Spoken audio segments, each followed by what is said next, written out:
The air in the grand conclave of the Nexus was not air at all, but a shimmering, iron-rich medium that tasted of ozone and ancient stone. It carried the psychic residue of 1,000 species, 1,000 millennia of deliberation, and today it was thick with a singular, suffocating dread. At the center of the immense, star-dusted obsidian chamber, a dais of living crystal hovered, its facets shifting with the collective anxiety of the delegates.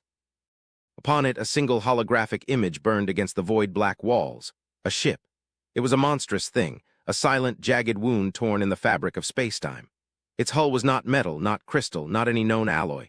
It was a perfect, matte black that consumed light, a geometric nightmare of angles and planes that seemed to defy both engineering and aesthetics. It was a weapon made manifest, a shard of pure, malevolent purpose adrift in the silent gulf between systems. It had appeared without warning, without a gravitic wake or subspace transition signature, simply arriving at the designated diplomatic rendezvous point on the edge of Glyptodan territory. It was the human ship, the one they had been waiting for. Elder Scribe Thrax of the Glyptodans felt the weight of his chitinous shell press down upon him, a physical manifestation of the pressure in the conclave. His people were ancient, their memories etched into the very silicate of their bodies, and they had seen empires rise like stellar flares and crumble into cosmic dust. They had seen technologies that could rewrite reality and biological terrors that could unmake life. But this was different. This silence was different. It was not the quiet of patience, but the stillness of a predator. He adjusted his position on his ceremonial plinth, the gesture slow and deliberate, a counterpoint to the frantic energy pulsing from the other delegates. His multifaceted eyes, ancient as the nebulae they had watched coalesce, were fixed on the hologram. The human vessel broadcast nothing. No identification, no hailing frequencies, no energy bleed from its systems. It was a perfect void, its presence confirmed only by the way it occluded the stars behind it and by the terrifying, passive readings from their deepest sensor probes. The ship possessed a power core of a type they had never conceived, a singularity held in a state of impossible equilibrium, radiating only the barest whisper of Hawking radiation, a signature so faint it was nearly lost in the cosmic background. The potential energy output was theoretical, astronomical. It was enough to crack a continental plate or boil an ocean or extinguish a star. "It is an abomination," a voice rasped, tearing through the tense silence. The sound came from Warlord Grak of the Cathar, a being of corded muscle and scaled hide whose species had carved their empire from the bones of their enemies. He stood tall on his plinth, his quad nostrils flaring, his serrated claws clenching and unclenching. A declaration etched in darkness. They send a vessel of such power to a diplomatic meeting. It is not a greeting. It is a threat. It is the bearing of a throat-tripping fang. A calmer, synthesized voice chimed in, emanating from the shimmering, amorphous form of the Xylo's collective emissary.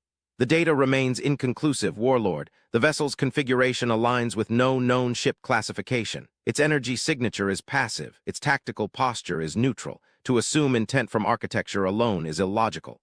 Illogical. Grak snarled, his voice a low growl that vibrated through the chamber floor. "Look at it, emissary. It is built for one purpose. Its lines are not for exploration. Its mass is not for trade. It is a blade, honed to a razor's edge, waiting for the command to fall. The humans are primitives, newcomers who clawed their way out of their gravity well a mere handful of centuries ago. They have expanded with a terrifying velocity, consuming resources, establishing colonies with a ferocity we have not seen since the Great Scouring. They are ambitious, unpredictable. To grant them such a weapon or to believe they could construct it themselves without hostile intent is a folly that will be paid for in shattered worlds." Thrax listened, his ancient mind processing the arguments. Grak saw only war, for the Cathar had only ever known war as the ultimate tool of statecraft. The Xylos saw only data, for their collective consciousness was a vast engine of logic, incapable of understanding the unquantifiable passions that drove younger races. Both were correct, and both were profoundly wrong. The ship was undeniably intimidating. The silence from the humans was deeply unsettling. The Glyptodans had counseled patience when humanity first breached the interstellar void, their radio signals a chaotic symphony of art, conflict, and bewildering emotion. The Council had dismissed them as a minor, volatile species, to be contained and observed, but not engaged. They were deemed too fragmented, too prone to self-destruction, to ever pose a genuine galactic threat. Yet here was this vessel, this super warship. It was the Council's worst nightmare made real. It suggested a level of technological and industrial unity the humans were not supposed to possess. It implied a motive that went far beyond the simple territorial squabbles their probes had observed. "They have answered our summons to discuss their formal entry into the Galactic Compact," Thrax finally spoke, his voice a slow, grinding sound like continents shifting. It commanded immediate silence. The weight of his age and the wisdom of his people were forces that even the belligerent Cathar and the emotionless Xylos had to respect. "They have come to the designated place at the designated time. They have not deviated from the diplomatic protocols we laid out. It is we who are failing to adhere to them. We are judging a book not by its cover, but by the shadow it casts." "A shadow that could eclipse our suns, Elder Scribe?" Grack retorted, jabbing a clawed finger at the hologram. "Protocols are for equals or for the trusted. The humans are neither. They are an unknown variable, a statistical anomaly that has suddenly produced a god-killer of a ship. My fleets are on high alert. My strategists have run 1,000 simulations. In every one where we hesitate, the Cathar Imperium burns." The Xylos emissary shimmered. "The Warlord's simulations are based on Cathar tactical doctrine. They presuppose an opponent who thinks as the Cathar do. This is a flawed premise. The human vessel's lack of active emissions is its most telling feature. A predator displays threat. It rattles its spines. It emits a challenging roar. This vessel does nothing. It is waiting. The most logical course is to continue with the established protocol." "Must hail them." Thrax inclined his massive head in agreement. "The emissary speaks with clarity. Our fear is a poison. It clouds our judgment. We sent the invitation. We must see it through. Let us project our formal greeting. Let us see what response this silence holds." A tense consensus rippled through the conclave. Even Grack, though his posture remained aggressive, gave a curt, reluctant nod. He would not be the one to break the Council's fragile unity in the face of an external unknown.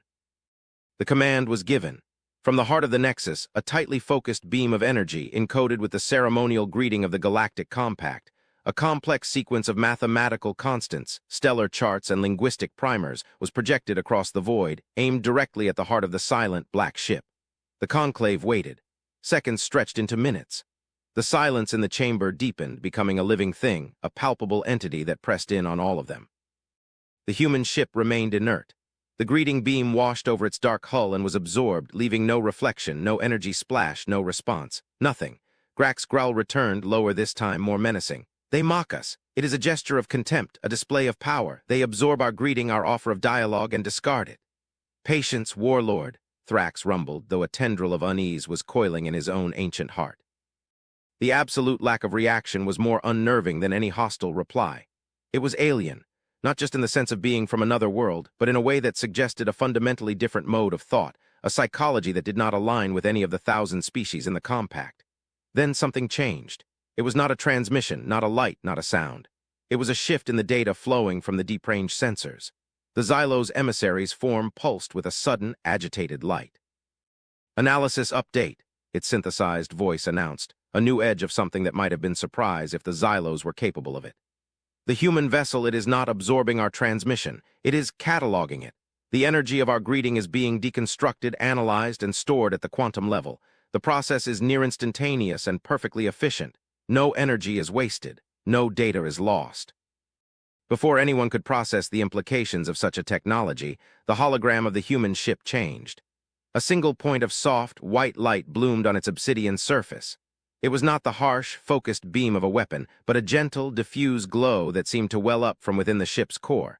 And from that light, a voice emerged. It was not carried on radio waves, but was impressed directly onto the conclave's universal translation network, a message woven into the fabric of spacetime itself. The voice was calm, melodic, and devoid of any discernible threat. It was a female human voice.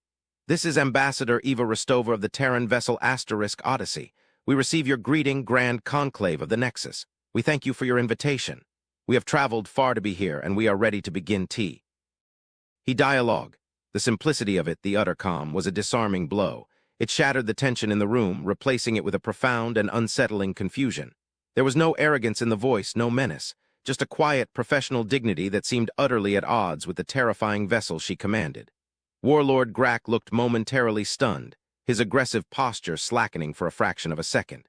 This was not the barbarian roar he had expected. Thrax felt a subtle shift in the psychic atmosphere. The fear had not vanished, but it had been transmuted into something else, a deep, profound uncertainty. "We acknowledge you, Ambassador Rostova," Thrax said, his voice carrying the full weight of his authority. "Your vessel's design is unconventional. It has been the source of considerable debate." There was a pause, a beat of silence that felt different from the ship's earlier stillness. It felt like consideration. "I understand," the voice of Eva Rostova replied, still impossibly serene.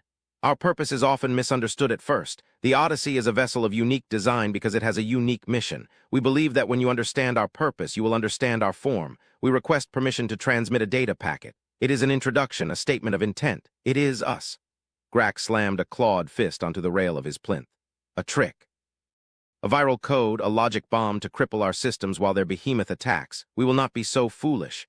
The transmission method is open, Warlord," the Xylo's emissary countered, its form pulsing rhythmically. "We can observe the data's structure before it is integrated. The risk is quantifiable. It is minimal. The potential gain in understanding is significant. I recommend we accept the packet." Thrax nodded his assent. "We will receive your data, Ambassador." A stream of pure information flowed from the Asterisk Odyssey. It was not a burst of text or images, but something far more complex. It was a self-contained, interactive model, a microcosmic simulation that bloomed into existence on the central holographic display. It showed a star, old and red, swelling in its death throes. It showed a world orbiting that star, a beautiful planet of crystalline forests and methane seas. It depicted the inhabitants, graceful, six-limbed beings who built cities of woven light and sang songs that could alter gravitational fields. The Conclave watched in silence as the simulation depicted the civilization's brilliant, tragic history. They saw their art, their philosophy, their science. They saw their dawning realization that their sun would soon consume them, and their desperate, failed attempts to escape. And then they saw the end. The star expanding, its fiery tendrils reaching out, boiling the seas, shattering the crystal forests, and finally silencing the last of the gravitational songs. The world was gone, the species extinct. A wave of sorrow, deep and resonant, washed through the Conclave. Many of the elder races had witnessed such events, the natural, brutal churn of cosmic life and death. Then the simulation changed. It replayed the final moments of the dying world, but this time another object was present. A human ship, smaller than the Asterisk Odyssey, but of a similar dark, angular design, hung in the system. It did not intervene. It did not fire weapons to try and stop the sun. It did not land to rescue the inhabitants. It did something else. Beams of complex energy, not destructive but informational, swept over the planet. They scanned the cities, recorded the songs, deconstructed the genetic code of the inhabitants, and copied the entire planetary datasphere. Every work of art, every philosophical text, every personal memory stored in their communal network. As the world died, the human ship gathered its ghost, its echo, its memory. It harvested the civilization's entire existence and stored it. The simulation ended, leaving the image of the human ship turning away from the dying star, its mission complete. The voice of Ambassador Rostova returned, soft and imbued with a palpable sadness. "This was the Lyran civilization. They perished 300 of your standard years ago. Before our arrival, their extinction was absolute. They would have been a ghost, an echo of light from a dead star, and then nothing. But now they exist. Their songs are preserved. Their history is remembered. Their essence is safe." The Conclave was utterly silent. The revelation was so far outside their frame of reference, so fundamentally alien to their understanding of power and purpose, that it took long moments for the implications to settle. It was Thrax who finally found his voice, the sound a low, stunned rumble. You are not conquerors, you are librarians." "In a sense," Rostova's voice replied. "But the term is too small. We are preservationists, archivists. We are the executors of memory. The Odyssey is not a warship, Elder Scribe. It is an ark." Warlord Grax stared at the hologram, his aggressive certainty completely shattered. He tried to reconcile the image of the terrifying, light-devouring vessel with the purpose the human had just described. The massive hull was not armor, but layers of shielding to protect its contents from radiation and temporal decay. The strange, angular protrusions were not weapon emplacements, but ultra-deep-range sensors and transmitters designed to capture the faintest signals from dying worlds. Singularity Core was not for a superweapon, but to provide the near-infinite energy required for perpetual data storage and environmental simulation on a civilizational scale. The ship was a tomb, a library, a museum, and a sanctuary all at once. It was a vessel designed not to wage war on life, but to wage war on oblivion. "The Lyran, we knew of them," a delegate from a gossamer-winged species whispered, her voice filled with awe. "Our long-range observatories watched their star die. We recorded it as a celestial event. We never conceived of doing what you did."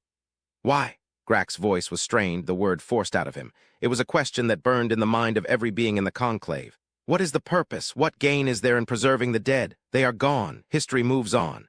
We do not believe it does, Rostova answered, her voice taking on a new, firmer tone, a hint of the passion that drove her people. We believe the universe commits a crime every time a unique consciousness, a unique culture is extinguished forever. A song that is sung for the last time, a thought that is thought for the last time, a love that is felt for the last time, these are tragedies on a cosmic scale. We are a young species, it is true. We have spent much of our history fighting each other, scrabbling for resources on our single world.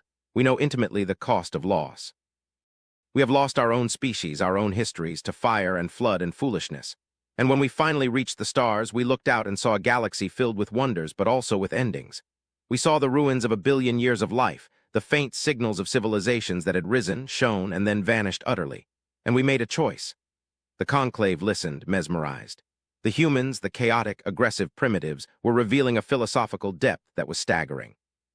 We decided that our purpose as a sentient species would not be to conquer space, or to accumulate power, or to ensure our own survival at the expense of others, Rostova continued. Our purpose would be to stand against the great silence, to ensure that nothing is ever truly lost. The Asterisk Odyssey and its sister ships are our solemn vow to the universe. We will be its memory. We will be the guardians of the ghosts. The sheer, breathtaking audacity of it was almost too much to comprehend. A species so young, so new to the galactic stage, had chosen for itself a mission of such monumental, selfless gravity. They were not seeking to join the compact for trade routes or military alliances. They were seeking knowledge. They were here to ask the conclave to share their histories, to allow the Arks to access their deep archives, to help them in their sacred quest. Thrax felt a sense of profound shame. He, a Glyptodan whose people prided themselves on their historical records, had looked at the Asterisk Odyssey and seen a weapon. His own fear, his own preconceived notions of power had blinded him. The humans were not a threat to their bodies or their worlds. They were a challenge to their souls, to their very definition of what it meant to be a civilization. They were asking not, "What can you give us?" but "What can we save for you? You would do this for us." The gossamer-winged delegate asked, her voice trembling. "Our history is long, and much of it has been lost to the fading of time. We would do it for everyone," Rostova replied. "We ask for nothing in return except cooperation, to allow us to place sensor buoys in your systems to monitor for stellar decay, to grant our arcs safe passage, to share with us the locations of worlds that once held life so that we might search for what remains." The Xylo's emissary shimmered brightly. "The logic is unconventional. Self-sacrifice on a species-wide scale is not a behavior predicted by our models of evolutionary development. The expenditure of resources is immense. The tangible benefit is zero. Yet the outcome is not negative. The preservation of data is in itself a logical good." Warlord Grak stood rigid, his mind clearly at war with itself. The Cathar worldview was built on a foundation of strength, conquest, and the glory of the living. The idea of dedicating their monumental resources to preserving the defeated, the extinct, the weak, was anathema.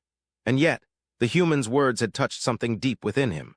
The Cathar, for all their strength, were haunted by their own lost histories, by the great sagas of their ancestors that were now just legends, their original forms lost in cataclysms and bloody civil wars centuries ago. "You speak of preserving memories," Grak said, his voice low and dangerous again, but for a different reason.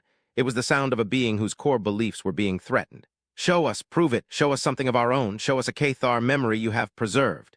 It was a challenge, a test. There was a long silence from the Odyssey. Thrax feared the humans might not have anything, that Grak's challenge would shatter this fragile, emerging understanding. "We can," Rostova's voice finally said.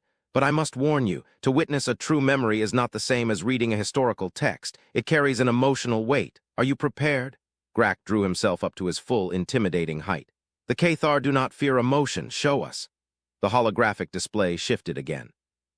The image of the Lyran world dissolved, replaced by a scene of fire-swept plains under a bruised purple sky. The air was thick with smoke and the clang of metal on metal. Cathar warriors, clad in archaic, brutalist armor, were fighting. But they were not fighting another species. They were fighting each other. It was a depiction of the Great Schism, a legendary civil war that had almost destroyed the Cathar people thousands of years ago, long before they achieved spaceflight. The details of the conflict were known only through fragmented poems and triumphant victors' histories. But this was no poem. This was real. The simulation was not just visual and auditory, it was more. The conclave could feel the grit in the air, the heat of the fires, the desperate, furious rage of the warriors. The data stream from the Asterisk Odyssey was so comprehensive it was triggering empathic responses in all the delegates. They were witnessing a moment in time, perfectly resurrected. The simulation focused on one warrior, a giant of a Cathar, his armor battered, his left arm hanging useless at his side. He was defending a breach in a fortress wall, holding off a dozen enemies alone. His roars were not of victory, but of despair. He was fighting for a cause he knew was lost, for a code of honor that was being washed away in a tide of fratricidal blood. The simulation broadcasted his surface thoughts, his raw emotions, grief, betrayal, a terrible love for the very people he was forced to kill. In his final moments, as a dozen spears pierced his armor, he did not cry out in fury. He whispered the name of his bondmate, a name that had not been spoken in a Cathar hall for millennia. The simulation faded to black. The conclave was utterly still. Warlord Grak was on his knees. The great proud leader of the most feared military power in the galaxy was kneeling on his plinth, his head bowed. A low, guttural sound of grief escaped his throat. The warrior in the simulation was Korgash the Oathkeeper, a mythical figure from the Cathar's founding legends. He was said to have died a glorious death, smiling as he slew 100 traitors. The victors' histories had made him a symbol of their martial pride. The humans had shown them the truth. His death was not glorious, it was tragic. He was not a symbol of victory, but a monument to the terrible cost of their species' internal conflicts. He was a hero not because he had won, but because he had held to his honor even in the face of annihilation. His saga, the true saga, Grak whispered, his voice thick with an emotion no one had ever heard from him before. He looked up, not at the hologram, but at the empty space in the chamber, as if he could see across the void to the human ambassador herself. How? We found a remnant, Rostova's voice explained, gentle as a falling leaf. A single damaged data crystal on a moonlet in your home system, flung there by the cataclysm that ended your world's age of strife. It was a personal log, Korgash's personal log. We spent 100 years carefully reconstructing the fragmented data. We did it to honor him, to ensure his truth was not forgotten. Grak rose slowly to his feet. He was no longer a warlord threatening a potential enemy. He was a son who had just been shown the true face of his father. He turned to face the other delegates, his fierce, predatory eyes shining with unshed tears. My people, we have built our empire on the principle of strength. We have taught our young that glory is found in conquest, that the weak deserve their fate. We memorialize our victories and erase our defeats. We have become a lie. He took a deep, shuddering breath. These humans, they have offered us a truth more valuable than any empire. A truth about ourselves. They have shown us a greater strength, not the strength to conquer, but the strength to remember, to bear the weight of what was lost. He looked at the hologram of the Odyssey Asterisk, the ship he had called an abomination. That is no warship. That is a holy vessel, a temple to all that we have forgotten. I was wrong. The Cathar Imperium will not stand against this mission. We will aid it. We will open our archives. We will share our histories, our triumphs, and our shames. We will help them stand against the great silence. The shift was seismic. Grak's complete reversal sent a shockwave of agreement through the conclave. If the militaristic Cathar could see the value in this, then no one could stand against it. One by one, the delegates voiced their assent. A new era was dawning, not of trade or of warfare, but of shared memory, of a galactic community united not by fear or greed, but by a common, profound purpose. Thrax felt a sense of peace he had not known in centuries. The mystery of the human super warship was solved. The nightmare had become a dream. Ambassador Rostova, he said, his voice resonating with the full, ancient authority of his people. The Galactic Compact accepts your proposal. We will welcome you. We will work with you. A new chair will be created in this conclave for the Terran archivists. We are grateful, Elder Scribe, Rostova's voice replied, a warmth now evident in her tone. This is a historic day, the beginning of a great work. There is much to do. So many voices are fading. We must hurry. A sense of purpose, of hope, filled the chamber. The fear that had suffocated them was gone, replaced by an excitement for this new, grand project. The galaxy felt larger, richer, and more full of meaning than it had just hours before.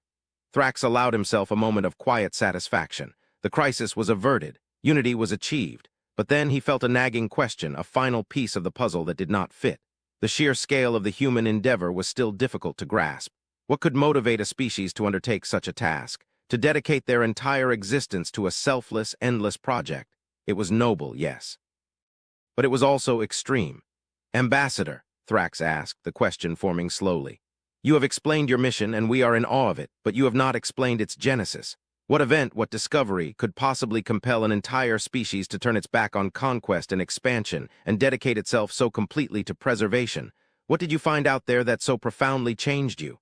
The silence that followed this question was longer than any before. It was a heavy, profound silence, a silence that seemed to draw all the warmth back out of the chamber. When Ambassador Rostova's voice returned, the calm serenity was gone, replaced by something else, something ancient and weary and cold. "You are wise to ask, Elder Scribe," she said, and the very fabric of spacetime seemed to hum with the gravity of her words. "We did not invent this mission, we inherited it. When we first began to explore the systems beyond our own, we found the usual things: dead worlds, strange new physics, the building blocks of life. But on a rogue planet adrift in the dark between galaxies, we found something else. A ship, not unlike the Odyssey asterisk, but far, far older. It was a derelict, its power source long dead. It was the first arc, a chill, a true physical and psychic cold swept through the conclave. Its builders were a species so ancient they had no name we could pronounce," Rostova continued, her voice a near whisper that resonated with terrible clarity. "They were long gone, faded to dust, but their final message was preserved in the heart of their ship's memory core. It was not a history, it was a warning." The holographic display changed one last time. It no longer showed a world or a ship. It showed a map of the known universe. Galaxies, clusters, superclusters, all depicted as points of light. "The message spoke of an enemy," Rostova said, her voice now imbued with a dread that dwarfed the conclave's earlier fear of her ship. "Not an enemy of fleets and armies, not a rival civilization. It spoke of a fundamental force of the universe, a counterpart to life and creation. They called it the fading. We call it the Great Silence. It is not entropy, not the slow heat death of the cosmos. It is an active, directed process, a force that seeks not to destroy information, but to erase it, to make it so that it never was." On the star map, a region of space at the edge of the observable universe began to darken. It wasn't just the light of the galaxies winking out. The very texture of spacetime seemed to be thinning, becoming smooth, featureless. "It moves slowly but inexorably," Rostova's voice intoned like a priestess chanting a dirge. "It consumes everything. Not just matter and energy, but causality, history, memory. The precursors, the builders of the first arc, detected it as it consumed their galaxy. They realized that you could not fight it, you could not outrun it. The only possible act of defiance was to build a vessel that could shield a fragment of what was, a sanctuary for memory itself, and hope that it could endure the passing of the storm." The darkness on. The map was growing, a tide of absolute nothingness creeping across the cosmos. It was coming for them all.